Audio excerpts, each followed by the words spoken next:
Police! The knock in the search for knockoffs. I did now on the 4th entry! Raids in Fairfield East, Marylands. You've just seen it. A quiet suburban street in western Sydney, shattered by the pounding fists of police officers. They're at the gates of a mansion, one of several properties targeted in simultaneous raids. Parked out front, a Lamborghini, just one of 9 luxury vehicles seized that morning. Inside, detectives uncover shelves stacked with high-end designer goods, Rolex watches, Louis Vuitton bags, Cartier jewelry, all fake. But the cash wasn't. More than $270,000 in real money was found hidden away. What looked like an empire of wealth and style was, according to police, a $10 million counterfeit ring. At the center of it all were 3 men, 2 brothers, Mohammed Siddiqi and Ahmad Jawade Siddiqi, and their associate, Siddiqi Skaf. Over the course of nearly a decade, investigators say they built a sprawling operation that sold knockoff luxury goods through social media, fooling customers and pocketing millions. The scale of the business stunned even seasoned detectives. But how did it work? Who were the men behind the scenes? And how did a long-running online scam finally get exposed? This is the story of a fake luxury empire and the real consequences that followed. On the morning of June 18, 2025, residents across Fairfield East, Marylands, and Guildford were jolted awake by the sounds of police sirens and helicopter blades. NSW Police's organized crime squad, supported by Strike Force Alcova, executed search warrants on 6 properties as part of a large-scale operation that had been months in the making. The scenes were like something out of a crime drama. Multi-million-dollar homes, security gates flung open, and officers storming in wearing tactical gear. But the targets weren't drug lords or bikie bosses. They were alleged fraudsters who had quietly built one of Australia's biggest counterfeit luxury goods operations. At one of the properties, investigators found a scene that left no doubt about the wealth this scheme had generated. Parked in the driveway was a Lamborghini, its sleek exterior a symbol of the extravagant lifestyle authorities say was funded through fake designer merchandise. Inside, police uncovered $270,000 in cash, along with 9 high-end vehicles, a gel blaster firearm, and hundreds of suspected counterfeit items including watches, handbags, sunglasses, shoes, and jewelry. Over 500 fake goods were seized in total. High-quality replicas of brands like Rolex, Louis Vuitton, Chanel, Cartier, and Hermes. These weren't cheap market rip-offs. Many were convincing enough to fool unsuspecting buyers online. The operation also extended beyond physical properties. During the raids, police observed delivery drivers arriving with packages, even as detectives were carrying out the searches. This wasn't a backyard hustle. It was a well-oiled retail network, complete with stockrooms, packaging supplies, and distribution systems. One officer noted that the scale resembled that of a legitimate small business, only the goods were fake, and the money, according to police, was dirty. The raid culminated in the arrests of 3 men, 2 brothers, Ahmad Siddiqi, 30, and Ahmad Jawade Siddiqi, 33, and their associate, 30-year-old Siddiqi Skaf. All 3 were charged with participating in a criminal group, dealing in the proceeds of crime, and handling counterfeit goods. They were refused bail the next day in court. But what shocked authorities most wasn't just the volume of goods, or even the amount of money. It was how long the operation had run unchecked. Police believe the group had been active since at least 2015, using social media as a storefront and building up an illegal empire that raked in nearly $10 million. It took 8 years before the illusion was shattered. This was no ordinary scam. It was a sophisticated business hiding in plain sight, and its exposure marked the end of one of the most lucrative counterfeit rings New South Wales has ever seen. Ahmad Siddiqi, Ahmad Jawade Siddiqi, and Siddiqi Skaf weren't known gangsters or figures from Sydney's more notorious underworld circles. To neighbors, they appeared successful, well-groomed, and well-off. men who had seemingly built a good life for themselves. But police allege their apparent success was nothing more than a front for a long-running, highly profitable counterfeit goods operation. The Siddiqi brothers, aged 30 and 33, were central to what detectives say was an organized criminal syndicate that moved fake luxury goods through social media and private contacts for years. Though their names hadn't previously surfaced in major investigations, they were well known in local circles, often seen driving high-end cars, wearing designer watches, and sharing glimpses of their lifestyle online. Their associate, Mohammed Skaf, 30, was also no stranger to luxury. Like the brothers, he maintained a low public profile, but lived a life far beyond what could be explained through legitimate means. Prosecutors now allege he played a key role in the day-to-day operations, including managing inventory, arranging deliveries, and laundering proceeds. According to police statements, the three men operated like professionals. Properties were used as stockrooms, some filled wall-to-wall with fake high-end items. Packaging materials, labels, and delivery systems were also found. It was, detectives say, a full retail supply chain, except it was entirely illegal. What set this group apart was the way they embraced technology and social media. Using encrypted messaging apps and anonymous online storefronts, they reached a wide customer base. Instagram and Facebook were among the platforms used to advertise the goods, often under names mimicking legitimate designer resellers. The photos were glossy, the marketing sharp, and the prices just low enough to make buyers feel like they were getting a bargain, but not so low as to raise suspicion. Detectives told reporters they were struck by how disciplined the operation appeared. The fake goods were of high quality and shipped in branded packaging that closely mirrored the real thing. Customers, many of whom believed they were purchasing authentic secondhand items, often never suspected a thing. The syndicate relied on that illusion, and, according to the New South Wales police, they had perfected it. But it wasn't just the sales that raised eyebrows. The brothers' spending habits, luxury vehicles, designer clothes, and piles of cash began to attract the attention of financial investigators.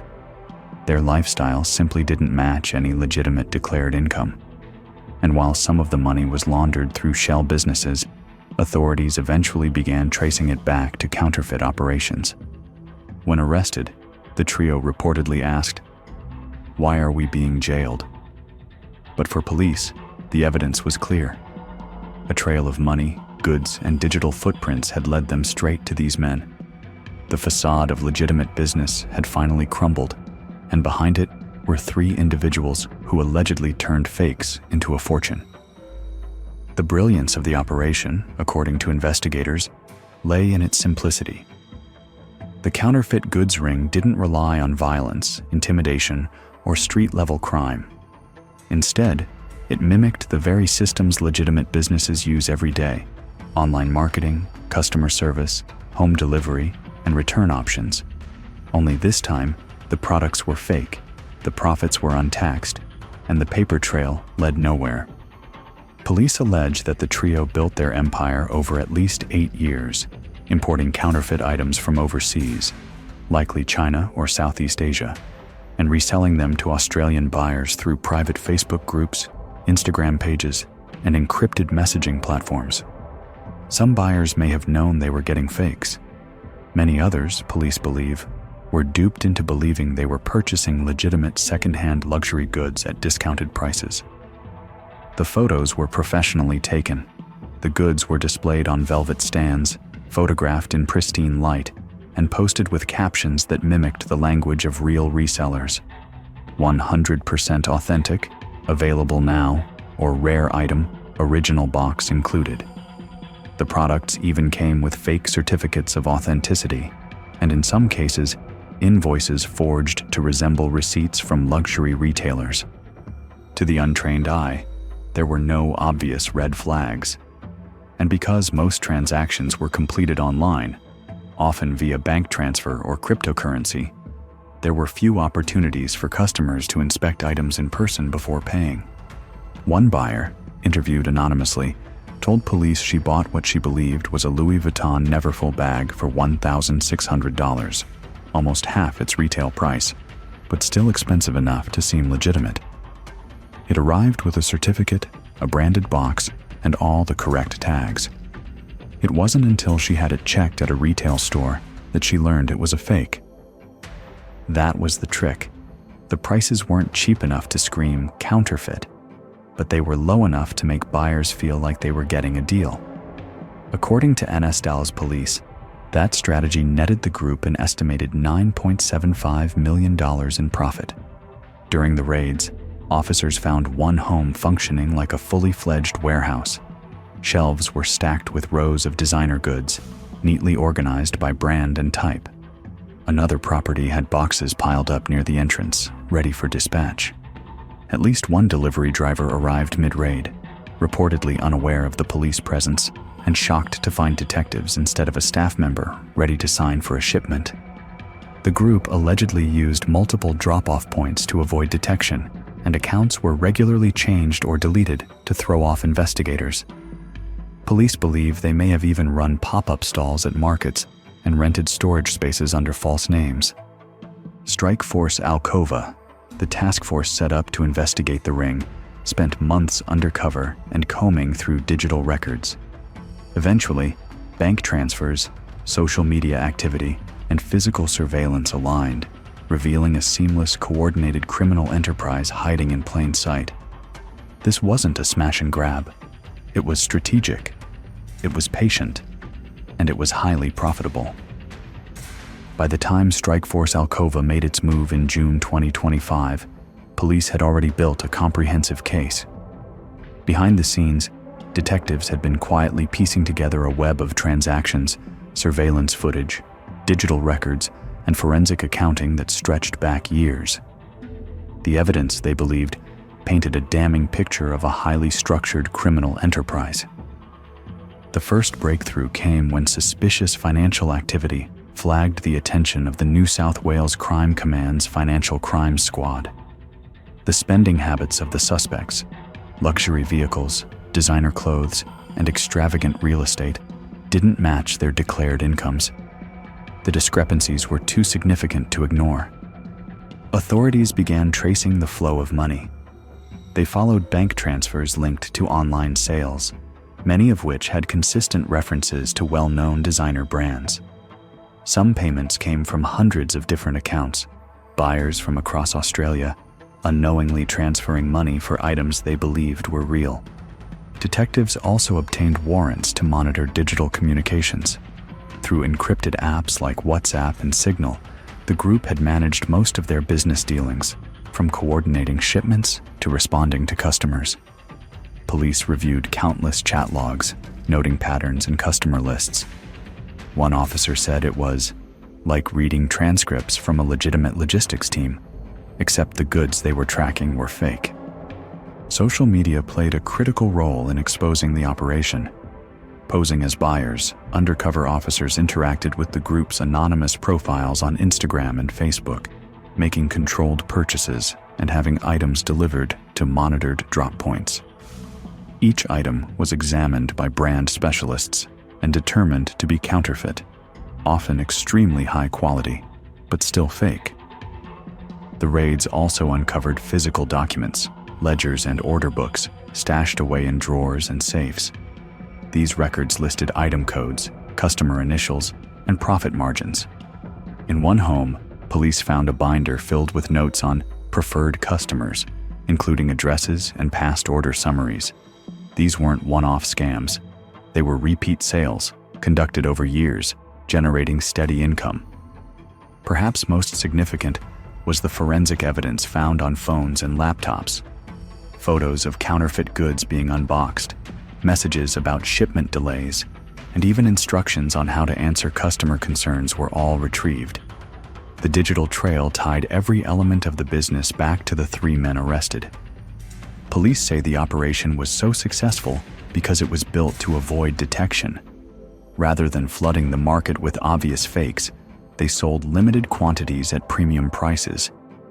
The tactic helped the goods appear more authentic and made it harder for any single customer to realize the deception. Still, the law eventually caught up. Once Strikeforce Alcova had connected the financial data with the social media presence and the evidence recovered from the raids, the case became clear. It was no longer a matter of suspicion. It was a matter of proof. The counterfeit luxury empire had been exposed from the inside out. Within 24 hours of the raids, the three men stood before a magistrate at Parramatta Local Court, facing a string of serious charges. Ahmad Qase Siddiqi, Ahmad Jawada Siddiqi, and Mohammed Skaf were each charged with multiple offenses, including dealing with the proceeds of crime, participating in a criminal group, knowingly handling counterfeit goods, and possessing property suspected of being illegally obtained. The prosecution argued that the scale, structure, and duration of the alleged scheme showed it was not a casual or isolated venture, but a deliberate and sustained criminal enterprise. Crown prosecutors detailed how nearly $10 million had flowed through various accounts over an 8-year period, with little to no legitimate income declared during that time. They also raised concerns about the suspects being flight risks. The luxury assets seized, including 9 vehicles worth approximately $3 million, suggested access to substantial hidden funds. One of the key points raised in the bail hearings was the trio's ability to finance their lifestyle without formal employment or declared business revenue. All 3 were refused bail. In court, defense lawyers attempted to downplay the allegations. They argued that the charges were based on untested claims and that their clients were being unfairly painted as masterminds of an international counterfeiting syndicate before the evidence had been properly examined. One lawyer asked the magistrate, "Why are they being jailed?" A line that quickly became a media soundbite, picked up in headlines and talkback radio the next day. But the magistrate wasn't moved. He cited the significant quantities of cash and goods found during the raids, the risk of evidence tampering, and the organized nature of the alleged offenses as key reasons for denying bail. Outside court, New South Wales Police held a press conference. Acting Assistant Commissioner Jason Weinstein said, "These aren't small operations. These are criminal groups profiting from the deception of Australian consumers. This is not a victimless crime." He added that the investigation into potential offshore suppliers and additional suspects was ongoing. Meanwhile, the seized goods, more than 500 fake luxury items, were cataloged and secured as evidence. If convicted, the men face lengthy prison terms and the likely forfeiture of their assets under proceeds of crime legislation. Legal experts noted that the case marked one of the largest counterfeit retail busts in New South Wales history. While counterfeit goods have long existed in black markets and overseas tourist hubs, the sophistication and scale of this Sydney-based ring stood out. The use of social media platforms and encrypted messaging to mimic a legitimate business model was seen as particularly troubling. The case is expected to move to committal hearings later this year, where a magistrate will decide if there is enough evidence for a trial in the district court. Prosecutors are confident the digital, physical, and financial evidence collected will hold up under scrutiny. For the 3 accused, the days of quiet luxury appear to be over. What started with a mansion and a Lamborghini may end in a courtroom and a cell. The takedown of the $10 million counterfeit luxury goods ring didn't just end with 3 arrests. It sent ripples across Australia's consumer market, online reseller spaces, and law enforcement agencies. For years, counterfeit goods had been treated as a nuisance crime, often considered low priority compared to drug trafficking or violent offenses. But the sheer size and professionalism of the Siddiqi Skaf operation forced authorities and the public to reconsider just how dangerous these schemes could be. This wasn't just about fake handbags. It was about organized crime, tax evasion, deception, and the exploitation of trust. NSW police made it clear, this wasn't victimless. Many customers genuinely believed they were buying authentic products. Luxury watches for milestone birthdays, designer handbags as anniversary gifts, or rare accessories intended for resale. Some lost thousands of dollars on items later revealed to be worthless. For victims, the financial hit was matched only by the embarrassment. Beyond individual consumers, the broader retail sector also felt the sting. Australian retailers and brand representatives praised the police operation, noting that counterfeit trade damages reputations, undercuts local businesses, and diverts revenue from legitimate sellers. The Australian Fashion Council and various brand lawyers issued statements calling for stricter penalties and tighter regulation of online sales platforms. One major concern was how easily the counterfeit network had used Instagram and Facebook as sales channels. Despite ongoing efforts by Meta to crack down on fraudulent activity, the Siddiqi ring allegedly operated for years without interference, even advertising directly to users through hashtags and influencer-style posts. The case raised pressing questions about the accountability of tech platforms in facilitating online fraud. Meanwhile, investigators are continuing to probe the international supply chain. NSW police confirmed they are working with federal and international agencies to trace the origin of the counterfeit goods, most of which are believed to have been imported from Asia through standard shipping channels, concealed among legitimate imports. Customs screening processes are now under review. As for the future of the accused, the path ahead is uncertain. If found guilty, they could face lengthy prison terms and permanent asset seizure under proceeds of crime laws. The court has already frozen their known accounts, and luxury assets are being held by the state pending the outcome of legal proceedings. In the court of public opinion, however, the judgment was swift. The image of the Lamborghini in the driveway, now infamous, came to symbolize the hollow luxury built on deception. It wasn't just the goods that were fake. The wealth, the image, the lifestyle, all of it, according to police, was built on lies. Strike Force Alcova may have shut down one of the most profitable counterfeit networks in Nestdaller's history, but detectives warn, where there's money to be made, others will try again.